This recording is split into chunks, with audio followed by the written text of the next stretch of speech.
بسم اللہ الرحمن الرحیم. شکریہ شیخ صاحب. میں آیا تو آج ای پاسپورٹ کی انوگریشن پہ تھا، لیکن بڑی اور بھی آپ نے باتیں کر دی. میں سب سے پہلے ٹیکنالوجی کی بات کرنا چاہتا ہوں. دیکھیں، دنیا میں ٹیکنالوجی نے جو سب سے بڑا کام کیا ہے، لوگوں کی زندگیاں آسان کی ہیں. اور سیکنڈ جو سب سے بڑا کام کیا ہے کہ جو کیپیسٹی تھی آفیشلز کی کرپشن کرنے کی، وہ ٹیکنالوجی کی وجہ سے وہ کیپیسٹی ختم ہو گئی. جتنی بھی آپ ایکسپیریمنٹ کریں، اپنے تجربے سے دیکھیں، تو آج سے 22 سال پہلے شوکت خانم نے ہم نے پیپر لیس اپنا سارا سسٹم کر دیا تھا، اور ساری ہم نے ٹیکنالوجی کی وجہ سے سب کچھ، کوئی گنجائش نہیں رکھی کہ پرچیاں چلیں یا کچھ چلیں، جس کی وجہ سے بڑی لیول پہ کرپشن ہوتی تھی. اور اتنا زیادہ فرق پڑا ہاسپٹل پہ کہ ایک دم جیسی آپ نے پیپر لیس ہاسپٹلس کے سسٹم کیے، کرپشن بھی چھوٹی موٹی جو دوائیوں کے اندر پرچیوں پہ ہوتی تھی وہ ختم ہو گئی، ٹرانسپیرنسی آ گئی. اگر کوئی بھی غلطی ہوتی تھی تو وہ 2 منٹ کے اوپر پکڑی جاتی تھی. تو میں نے تب سے سوچا تھا کہ پاکستان کے اندر یہ جو پیٹی کرپشن ہے، دیکھیں 2 قسم کی کرپشن ہوتی ہے. ایک ہوتی ہے بڑے پیمانے میں، مثلا بڑے بڑے کانٹریکٹس کے اوپر کرپشن کی جاتی ہے. مثلا نیشنل ہائی وے اتھارٹی، اس پہ جو کرپشن کی گئی ہے وہ آپ اندازہ نہیں لگا سکتے، جو ملک کو نقصان پہنچاتی ہے. کہ اگر 2013 کے کانٹریکٹس جو نیشنل NHA کے کانٹریکٹ سڑکوں پہ دے رہے تھے، اور 2021 میں 23 کروڑ فی کلومیٹر کم پہ دے رہے تھے، تو آپ خود اندازہ لگائیں کہ کتنا زیادہ مارجن تھا جس کے اوپر پیسہ بن رہا تھا فی کلومیٹر. اور ہم نے جب وہ کیلکولیٹ کیا جتنی سڑکیں بنائی گئی، تو 1000 ارب روپے کی اس کے اوپر سائفن آف کیا گیا تھا. پیسہ سڑکوں سے نکالا گیا تھا، لوگوں کی جیبوں میں گیا تھا. تو یہ ساری چیزیں جیسی آپ ای ٹینڈرنگ کرتے ہیں، جتنی آپ ٹیکنالوجی کا استعمال کریں گے، یہ کرپشن نیچے آ جائے گی ملک میں. تو مجھے اس کی سب سے زیادہ خوشی یہ ہے کہ جو عام ہمارا اس ملک کا جو مزدور، جو سب سے بڑا اثاثہ ہے، جو جا کے باہر محنت کرتا ہے، 12 گھنٹے کام کرتا ہے، اپنی سیونگز پاکستان بھیجتا ہے، اور اس کے اوپر یعنی ریکارڈ ریمیٹنسز آئی ہیں پاکستان میں. 31 ارب ڈالر کی ریمیٹنسز آئی ہیں، جس کی وجہ سے اللہ کا کرم ہے کہ ہم ان مشکل حالات میں، جب تیل کی قیمتیں آسمانوں پہ چلی گئی ہیں اور ہمارا جو کرنٹ اکاؤنٹ بیلنس ہے وہ افیکٹ ہوا ہے اس کی وجہ سے، کیونکہ جب تیل اتنا اوپر چلا جائے ساری چیزیں مہنگی ہو جاتی ہیں، امپورٹس مہنگی ہو جاتی ہیں. تو یہ ہمارے بیرون ملک پاکستانی محنت کش لوگ ہیں جن کی پیسے کی وجہ سے آج ہماری اکانومی سسٹینیبل ہے. تو ان کے لیے جتنی بھی ہم آسانیاں پیدا کریں، ملک کا ہی فائدہ ہے، انسانیت کا بھی فائدہ ہے، کیونکہ وہ غریب ترین لوگ ہوتے ہیں. جس طرح میں نے کہا 12 گھنٹے کام کرتے ہیں، پیسے سیو کرتے ہیں، گھر بھیجتے ہیں، اور میں نے بڑی مشکلات کا ان کو سامنا کرنا پڑتا ہے. ایئرپورٹ کے اوپر بیچارے پھنس جاتے ہیں، پھر جا کے جدھر وہ آفیسز میں جاتے ہیں بیچارے دھکے کھاتے پھرتے ہیں. تو یہ جو شیخ صاحب انٹیریئر منسٹری کو میں آج خراج تحسین پیش کرتا ہوں، اور نادرا کو بھی، کہ آپ نے یہ مل کے یہ جو ای پاسپورٹ بنایا، اور یعنی آپ نے اپڈیٹ کر دیا ہے پاکستان کی بھی، یہ جو سسٹمز ماڈرن کر دیے کہ اب کوئی کیوز نہیں کرنے پڑیں گے. جس کے پاس ای پاسپورٹ ہوگا وہ سیدھا گیٹ سے نکل جائے گا بیچ میں. تو یہ جو ایئرپورٹس کے اندر مسئلے آتے ہیں، اور خاص طور پہ عام لوگوں کو، وہ بھی چلے جائیں گے. سیکیور بھی ہے، جس طرح آپ نے کہا کہ اس میں سیکیورٹی چیکس ہیں، پاسپورٹ سیکیور بھی ہو جائے گا. اور یہ جو مجھے اس سے بھی زیادہ خوشی یہ ہے کہ ٹورزم میں یہ بڑا فائدہ پہنچائے گا.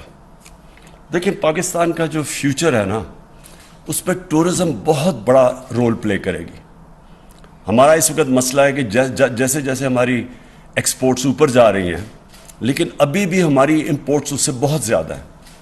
تو وہ جو گیپ ہے، ٹریڈ گیپ جسے کہتے ہیں، وہ ہمیں جب تک ہماری ایکسپورٹس کی کیپیسٹی بڑھتی نہیں جاتی کہ ہم ایکسپورٹس اپنی امپورٹ سے آگے لے جائیں، تب تک یہ جو گیپ فل ہو سکتا ہے. ایک تو ریمیٹنسز سے اوورسیز پاکستانی کرتے ہیں، دوسرا ٹورزم. پاکستان ایک وہ ملک ہے جس کو اللہ نے اس طرح کی ویرائٹی دی ہے کہ ہم ہر قسم کی ٹورزم اٹریکٹ کر سکتے ہیں، لیکن ہم نے کبھی توجہ نہیں دی ٹورزم کے اوپر، اور ٹورسٹ کے لیے آسانیاں نہیں پیدا کی. ہم نے ریزورٹس کے اوپر کبھی سوچا نہیں. ہم نے ٹورزم کو ابھی انڈسٹری بنایا ہے، اس کو پہلے انڈسٹری بنانا چاہیے تھا، اور انسینٹیوائز کرنا چاہیے تھا کہ باہر سے آئے لوگ انویسٹ کریں ریزورٹس کے اوپر. اصل میں ٹورزم صرف ایک ٹورسٹ آ جاتا ہے ملک میں، اس سے فائدہ نہیں ہوتا. ٹورسٹ ملک کے اندر آ کے جب پیسہ خرچ کرتا ہے تو ملک کو فائدہ ہوتا ہے. اس کے لیے ریزورٹس چاہیے، اس کے لیے ہم نے کبھی ان کو انسینٹیوائز نہیں کیا. ہم نے بہت بڑی ایک کام کیا ہے کہ ہم نے اسکردو کو انٹرنیشنل ایئرپورٹ بنا دیا. اس کا مطلب یہ کہ ڈائریکٹلی لوگ اب اسکردو آ سکیں گے، نہیں تو وہ آ کے بیچارے یہاں پھنستے تھے کہ موسم خراب ہوا ادھر اسلام آباد میں. لوگوں کے پاس ٹائم نہیں ہوتا کہ اگر مثلا میری 2 ہفتے کی چھٹیاں ہیں، اب میں 2-3 دن یا اسلام آباد میں انتظار نہیں کر سکتا کہ فلائٹ آئے تو میں اسکردو جاؤں. تو یہ جو اب ہم سٹیپس لے رہے ہیں، اور پھر اس کے ساتھ ای پاسپورٹ کو ٹورسٹ آتا ہے اس کے لیے آسانیاں پیدا کریں، اور اس سے بہت آسانیاں پیدا ہوں گی. تو یہ جو ہماری انشاءاللہ ٹورسٹ انڈسٹری کو جو چیزیں انسینٹیوائز کرتی ہیں، جس میں ایک ای پاسپورٹ بھی ہے، اس سے یہ ہوگا کہ اس ملک کا آگے جا کے جو پورا پوٹینشیل ہے، جو ہم ابھی تک اس کا پوٹینشیل کے قریب بھی نہیں پہنچ سکے، یہ اللہ کی اس نے ہمیں یہ تحفہ دیا ملک کہ اس کا ہم سوچ بھی نہیں سکتے کہ یہ کدھر سے کدھر پہنچ سکتا ہے اور یہ ملک کتنا خوشحال ہو سکتا ہے. آخر میں شیخ صاحب آپ نے بات کی یہ جو پولیٹیکل کرائسس ہے. دیکھیں یہ پولیٹیکل کرائسس تو ملکوں میں آتے رہتے ہیں، کوئی نئی چیز نہیں ہے. پارلیمنٹری ڈیموکریسی کے اندر کرائسس آتا رہتا ہے. کبھی مثلا لوگوں کو اپنی پارٹی کے اندر کانفیڈنس چلا جاتا ہے. نو کانفیڈنس ووٹ ایک جائز جمہوری طریقہ ہے. اس کرائسس کا یہ ہے ایک فورن امپورٹڈ کرائسس. یہ ایک باہر سے سازش ہے پاکستان کے خلاف، اور یہ سازش تب سے ہوئی جب سے وہ لوگ جو باہر سے پاکستان کو ایک ٹیلی فون کال کے اوپر کنٹرول کرتے تھے،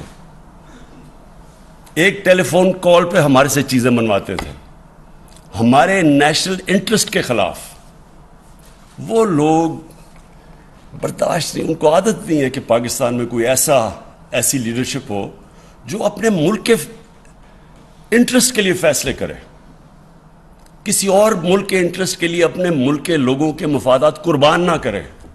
جو وار آن ٹیرر میں آپ کے سامنے ہوا ہے کہ تباہی ہوگی پاکستان کی، کوئی ایک مجھے بتا دے کہ اس جنگ میں شرکت کر کے ہمیں کیا فائدہ ہوا. صرف نقصان ہی نقصان ہوا ہمارے معاشرے کے اندر. جو بیچارے، اور خیر میں تو کتنے ہسپتال گیا، لوگ بیچارے کسی کی ٹانگیں نہیں ہیں، بازیں نہیں ہیں، کوئی پیرالائز ہو گئے جو بچے تھے. یہ بم اٹیکس جو ہوئے تھے 80,000 لوگ ہمارے مر گئے. لیکن جو قبائلی علاقے کے لوگوں سے ظلم ہوا ہے، ہم تو دور تھے یہاں، ہمیں تو پتہ نہیں ان سے کیا ہوا ہے. جہاں ڈرون اٹیکس، وہاں جو تباہی مچی، وہاں 35 لاکھ لوگوں نے نقل مکانی کی. زکوٰۃ دینے والے اوور نائٹ زکوٰۃ دینے والے بن گئے. کسی نے نہیں پوچھا کہ یہ کیوں ہوا. یہ سب کچھ ہر چیز کی پوسٹ مارٹم ہوتی ہے، اس لیے کہ ہم نے اپنے ملک کے انٹرسٹ کو قربان کیا کسی اور ملک کے کو فائدہ پہنچانے کے لیے، جس نے اپریشیٹ بھی نہیں کیا. تو اس لیے عادت نہیں ہے ان کو، باہر کے لوگوں کو عادت نہیں ہے کہ پاکستان میں ایسی لیڈرشپ ہو جو اپنے ملک کے مفادات کو آگے رکھے. انڈیپینڈنٹ فارن پالیسی کا مطلب ہوتا ہے ایک فارن پالیسی جو اپنے ملک کی انٹرسٹ کو آگے رکھتی ہے. تو یہ جو سازش ہے، یہ انشاءاللہ میں نے مینشن کیا کہ میرے پاس ڈاکیومنٹ ہے، وہ آج ڈاکیومنٹ میں سینئر جرنلسٹ کو اب دکھاؤں. لوگ سمجھتے ہیں نا جی کہ کوئی ڈرامہ ہو رہا ہے، یہ ڈرامہ نہیں ہو رہا. ہم صرف یہ دیکھ رہے تھے کہ ہم اپنے ملک کے انٹرسٹ کو پروٹیکٹ کرنا چاہتے ہیں، اس لیے ہم وہ پوری طرح لوگوں کو بتا نہیں سکتے کہ وہ کن ممالک یا کن یعنی کون سے لوگ تھے باہر جنہوں نے یہ ہمیں یہ جو دھمکی دی ہے. لیکن کیونکہ اس کو شک کیا جا رہا ہے کہ شاید عمران خان کوئی اس طرح اپنی حکومت بچانے کے لیے اس طرح کر رہا ہے، اس لیے میں نے آج فیصلہ کیا. میں ٹاپ پاکستان کے صحافیوں کے ساتھ وہ شیئر کروں گا. میں یہ جو لوگ انجانے میں سازش کا حصہ ہیں، ان کو نہیں پتا کہ وہ کتنی بڑی سازش کا حصہ ہے، ان میں سے جو ہماری ایلائڈ پارٹیز ہیں ان میں سے ایک ایک کو بلواؤں گا، ایک آدمی نمائندے کو بلواؤں گا، ان سے شیئر کروں گا، بتاؤں گا کہ یہ ڈاکیومنٹ ریل ہے. اور میں یہ جو کہہ رہا ہوں نا لوگوں کو کہ بہت بڑی سازش ہے، یہ جتنی میں کہہ رہا ہوں اس سے زیادہ سازش ہے، اور وہ ڈاکیومنٹ کے اندر واضح ہے.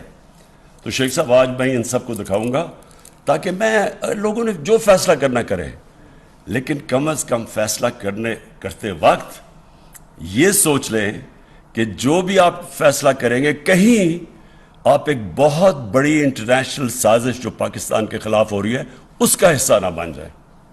شکریہ. وزیر اعظم عمران خان خطاب کر رہے تھے، انہوں نے کہا کہ ٹیکنالوجی کے باعث لوگوں کی